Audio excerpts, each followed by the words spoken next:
रवि कुंज नाम के एक गांव में एक लकड़हारा अपनी पत्नी सीता के साथ रहता था। दोनों दिल के बहुत अच्छे थे। रामू मालिक चौधरी जी के यहाँ लकड़ियाँ तोड़कर लाने का काम करता था और उसे उसी के कुछ पैसे मिलते थे। एक दिन ऐसे ही लकड़ी काटने के बाद रामू ने चौधरी जी से कहा, मालिक मालिक आप जो मुझे पैसे देते हैं वो बहुत ही कम है। मेरी विनती है आपसे, कृपया करके कुछ पैसे बढ़ाइए।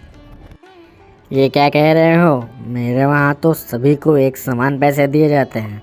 ऐसे में मैं तुम्हें ज़्यादा पैसे क्यों दूँ? लेकिन मालिक, मैं हर दिन कड़ी मेहनत करता हूँ, पेड़ काटता हूँ, भारी बोझ उठाता हूँ। हाँ तो क्या हुआ, ये तो सभी करते हैं। देखो रामू, मैं जितना देता हूँ वो बराबर ही तनख्वाह है। लेकिन साहब, मैं इतने से कम पैसों में अपने परिवार का गुजारा कैसे करूँगा? देखो रामू, मैं तुम्हें कोई ज़्यादा पैसे देने वाला नहीं हूँ। अगर तुम्हें काम सही लगे तो करो, अगर नहीं सही लगता तो मत करो, तुम जा सकते हो।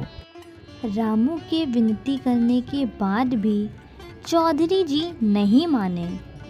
रामू दिन भर काम के बाद जब घर पहुंचा तो उसकी पत्नी ने पूछा, अरे आ गए आप, आपका दिन कैसा था आज का? हाँ, आ गया। लकड़ियों का बहुत बोझ उठाना पड़ा, मैं थक गया। जी आप बहुत मेहनत करते हो। हाँ, अगर घर चलाना है तो इतना तो करना ही पड़ेगा।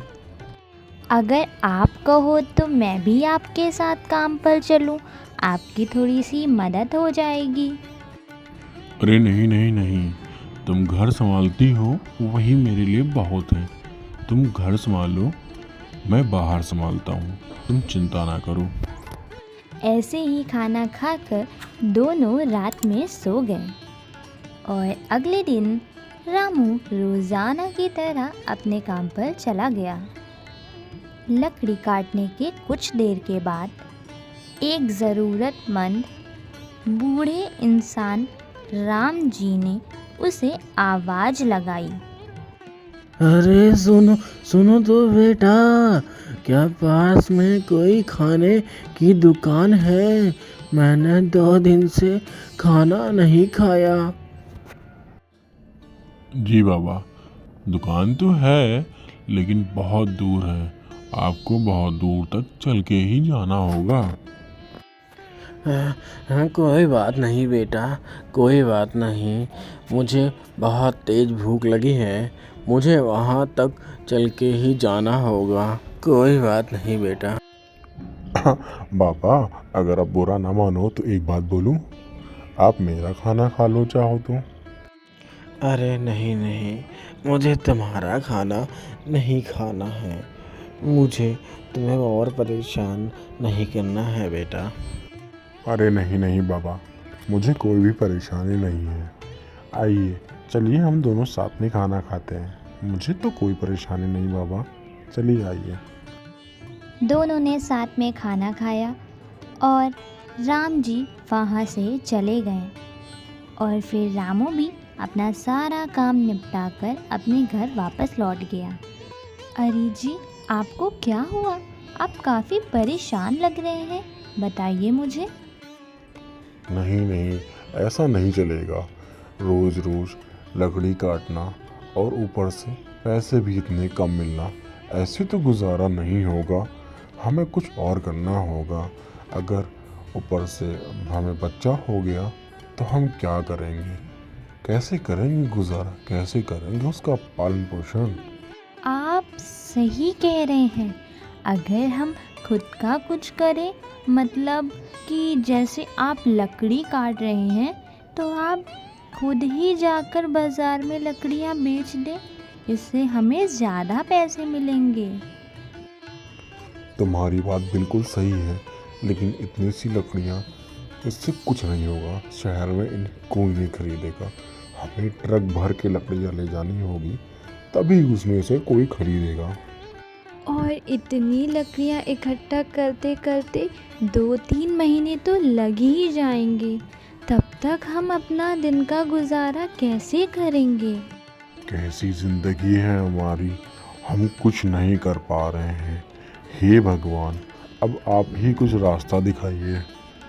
चिंता करते करते दोनों ने पूरी रात बिताई और अगले दिन रामू फिर अपना काम करते हुए लकड़ी काट रहा था।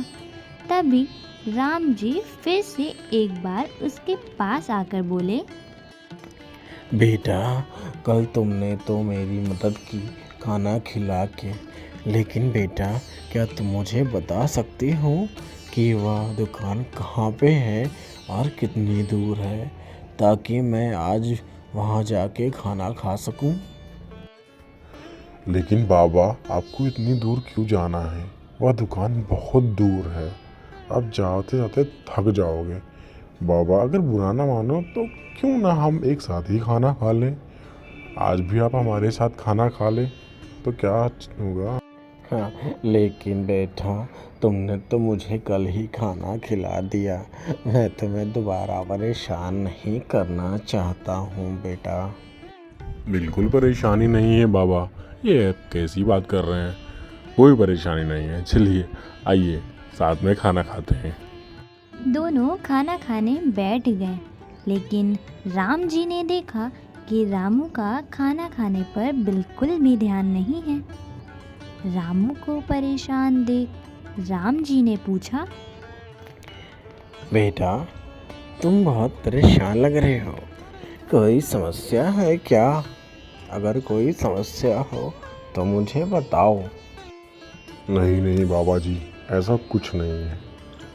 मुझे कोई समस्या नहीं है, मैं बिल्कुल परेशान नहीं हूँ। बेटा तुम मुझे बता सकते हो इतना ज़्यादा क्यों परेशान हो बेटा?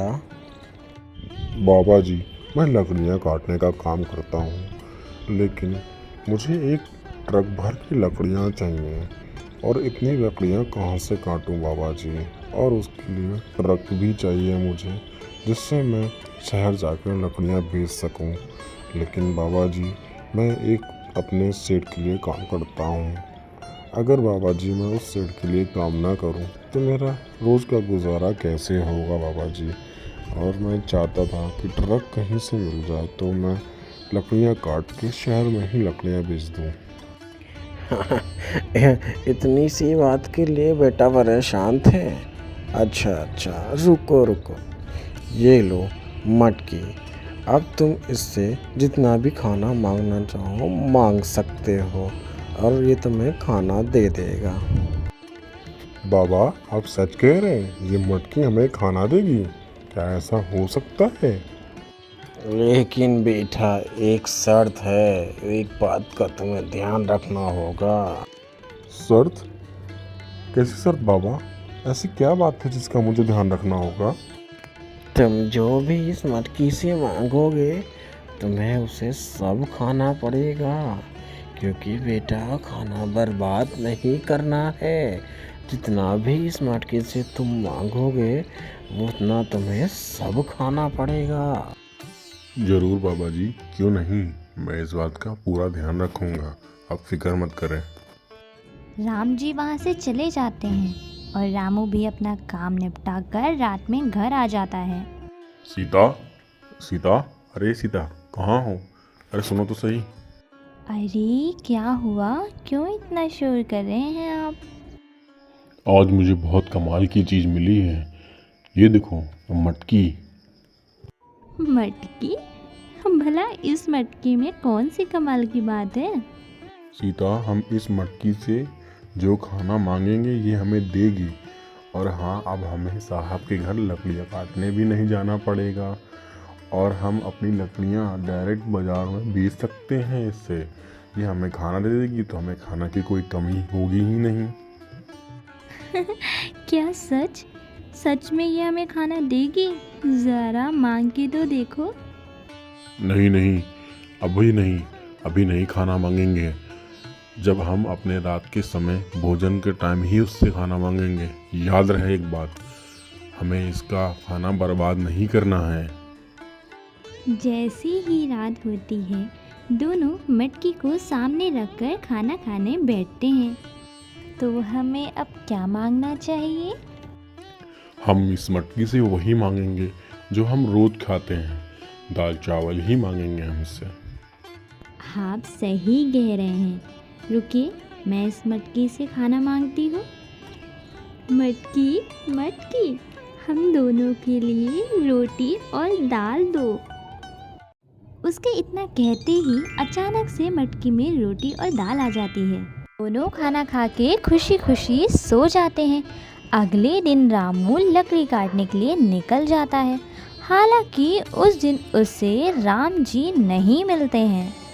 फिर वो काम हो जाने के बाद लकड़ियाँ लेकर घर आ जाता है और ऐसा ही कई दिनों तक चलता रहता है।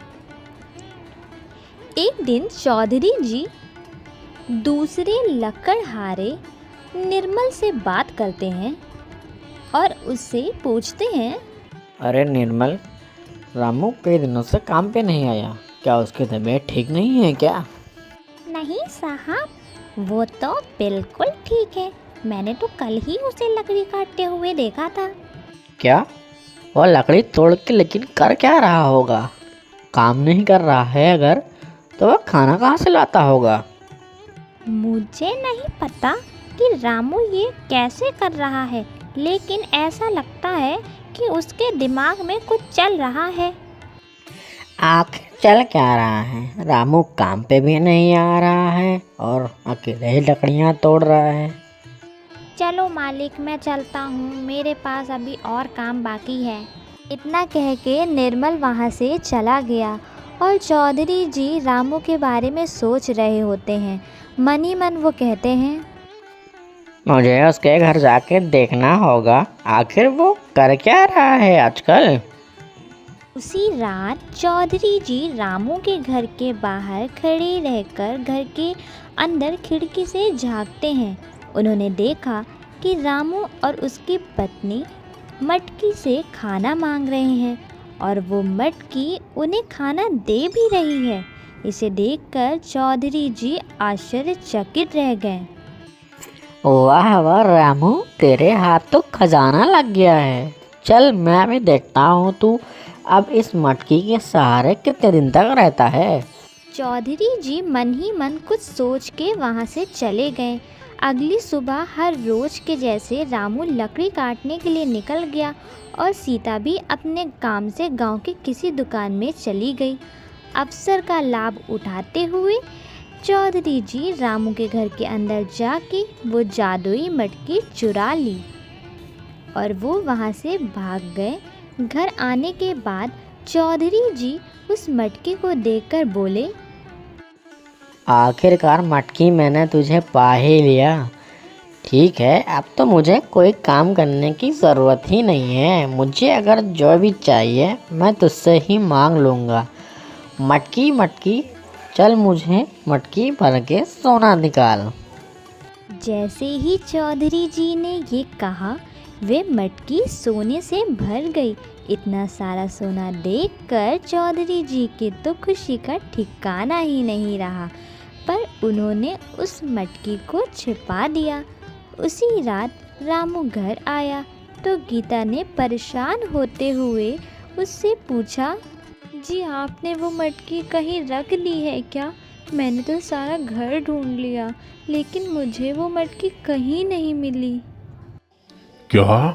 अरे ये तुम क्या कह रही हो? मटकी नहीं मिल रही है? कहाँ चली गई मटकी?